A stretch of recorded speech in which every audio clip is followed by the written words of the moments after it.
Bonjour, voici la nouvelle capsule maths, correction de l'exercice 2 pour le bac blanc 2017.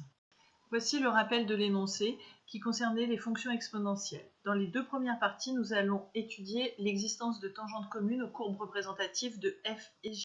La première partie concernait le tracé de tangentes communes aux deux courbes.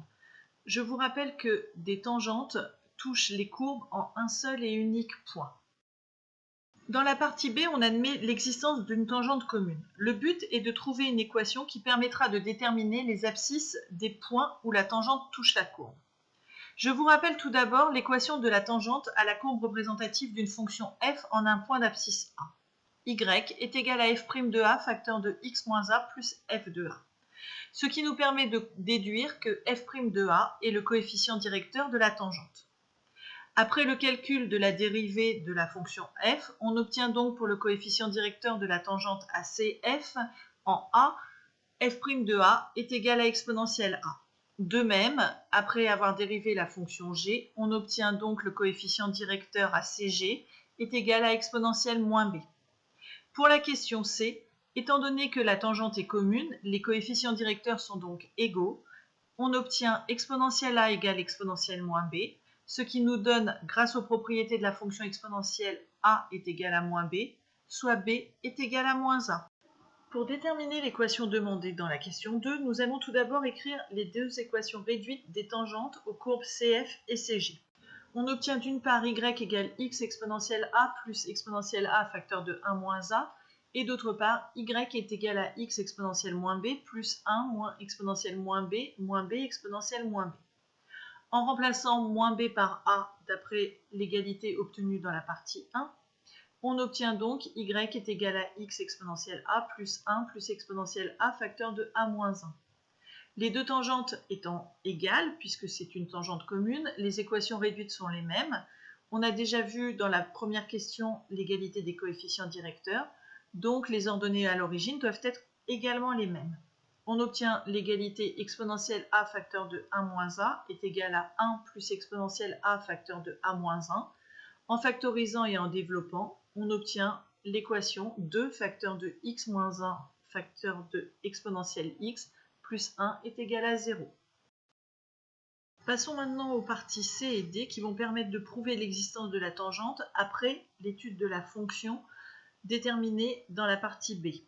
La partie C concerne donc l'étude de la fonction phi de x est égale à 2 facteur de x moins 1 facteur de exponentielle x plus 1 avec calcul de limite, dérivée, tableau de variation, étude classique d'un exercice de type bac. La partie D permettra de prouver l'existence des tangentes communes. La première question de la partie C nous demandait de calculer les limites en moins l'infini et en plus l'infini. Il faut absolument penser à bien justifier toutes les limites. Je vous ai donc rappelé sur cette diapositive toutes les limites à connaître sur la fonction exponentielle. Donc, en moins l'infini, on sait que la limite quand x tend vers moins l'infini de exponentielle x est égale à 0 et que limite quand x tend vers moins l'infini de x exponentielle x est également égale à 0 par croissance comparée. Attention, sinon cette limite est indéterminée. Après avoir développé phi de x, eh bien, on peut calculer par somme de limites que la limite quand x tend vers moins l'infini de phi de x est égale à 1. Ce qui nous permet de déduire que la droite d'équation y est égale à 1 est asymptote horizontale à la courbe représentative de phi en moins l'infini. Pour la limite en plus l'infini, nous savons que limite quand x tend vers plus l'infini de x moins 1 est égale à plus l'infini et limite de exponentielle x en plus l'infini est également égale à plus l'infini. Donc, par produit et somme de limites, on obtient la limite quand x tend vers plus l'infini de phi de x est égale à plus l'infini. Dans la question B, on vous demandait de calculer la dérivée de la fonction phi. Attention, dans tous les exercices de type bac, vous devez obligatoirement justifier que la fonction est dérivable avant de la dériver. Bien souvent, il suffit juste de dire que c'est une somme ou un produit de fonctions dérivables, ou alors une composée de fonctions dérivables. Ici, phi était une somme de fonctions dérivables. Phi était de la forme 2 fois u fois v plus 1. On utilise donc la formule de la dérivée d'un produit. On obtient 2 facteurs de u'v plus uv' pour la dérivée de phi. En posant u de x est égal à x moins 1 et v de x égale exponentielle x.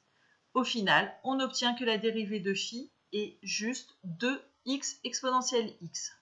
Pour l'étude du signe, on sait que sur R, la fonction exponentielle est strictement positive, donc le signe de phi' sera celui de x. Sur moins l'infini 0, phi' sera négative, donc la fonction phi sera décroissante. Sur 0 plus l'infini, phi' sera positive, la fonction phi sera croissante. Grâce au signe de la dérivée trouvé dans la question B, on peut en déduire le tableau de variation avec phi, donc décroissante de moins l'infini à 0, puis croissante de 0 à plus l'infini. La valeur en 0 doit être calculée, on obtient moins 1 et on pose les limites 1 en moins l'infini et plus l'infini en plus l'infini. Dans la question 2a, on vous demandait de prouver que phi de x égale 0, admettez exactement deux solutions dans R. Dès que vous voyez ce type de question, résoudre f de x est égal à un nombre réel, il faut penser qu'il faut utiliser le théorème des valeurs intermédiaires, dans lequel il faut penser à vérifier systématiquement que la fonction est continue. D'autre part, si on vous demande de prouver qu'il y a une unique solution, dans ce cas, il faudra utiliser le corollaire des théorèmes des valeurs intermédiaires et prouver la monotonie de la fonction sur l'intervalle donné. La monotonie signifie de prouver que la fonction est soit croissante, soit décroissante. Ici, pour cette question, nous allons utiliser le théorème élargi à des intervalles qui peuvent être ouverts avec des bornes égales à plus ou moins l'infini. Sur l'intervalle moins l'infini 0, la fonction phi est continue et décroissante à valeur dans moins 1, 1. Comme 0 appartient à l'intervalle moins 1, 1, il existe un unique réel alpha de l'intervalle moins l'infini 0, tel que phi de alpha est égal à 0. De même, sur l'intervalle 0 plus l'infini, puisque la fonction phi est continue et strictement croissante, eh bien on prouve qu'il existe un unique réel bêta, tel que phi de bêta est égal à 0. On a donc exactement deux solutions, une solution dans l'intervalle moins l'infini 0 et une solution dans l'intervalle 0 plus l'infini.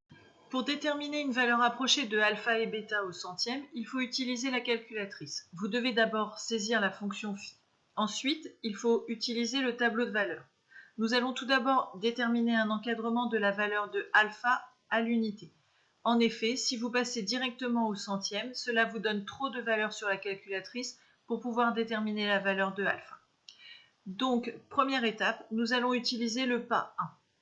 En regardant à quel endroit la fonction phi change de signe, eh bien, on obtient que alpha se situe entre moins 2 et moins 1.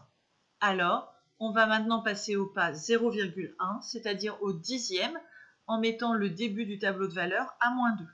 On voit donc que alpha se situe entre moins 1,7 et moins 1,6. Alors, on va pouvoir passer maintenant au centième et déterminer que alpha se situe entre moins 1,68 et moins 1,67. Pour déterminer la valeur approchée de alpha, on passe au millième afin de voir que alpha se situe plus près de moins 1,68. De la même manière, on obtient que bêta est en valeur approchée égale à 0,77 au centième.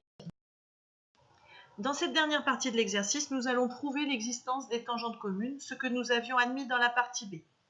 Pour cela, nous allons utiliser le point E de la courbe CF d'abscisse alpha et le point F de la courbe CG d'abscisse moins alpha, alpha étant le nombre déterminé dans la partie C.